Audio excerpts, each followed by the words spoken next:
আপনাদেরকে নিয়ে এসেছি সেই বদরের ময়দানে। যেই বদরের ময়দান আপনারা দেখতে পাচ্ছেন, এখানে 14 জন সাহাবা ইকরামের নামের তালিকা রয়েছে, যারা সুহাদায়ে গজওয়ে বদর, বদরের প্রান্তে ইসলামের জন্য শাহাদাতের অমীয় সুদা পান করেছিলেন।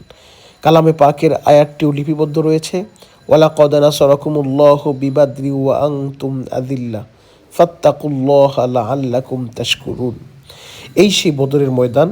এখানেই 14 জন সাহাবায়ে কেরাম যারা ঘুমিয়ে আছেন, যারা ইসলামের জন্য শাহাদাতের অমীয় সুদা পান করেছিলেন।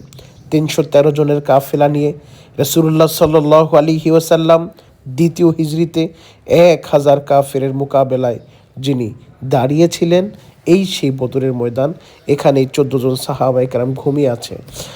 আপনাদের সকলের জন্য আমি দোয়া করি, আল্লাহ পাক রব্বুল আলামিন আপনাদেরকে একবার হলো দেখার তৌফিক দান করুক এই পাহাড়গুলো, যেখানে আল্লাহ পাক রব্বুল আলামিন ফেরেশতা নাজিল করেছিলেন, ওয়াইজ তাস্তাগীসুনা রাব্বাকুম ফাস্তাজাবা লাকুম আন্নী মুমিদ্দুকুম বিআলফিম মিনাল মালাইকাতি মুরদিফিন।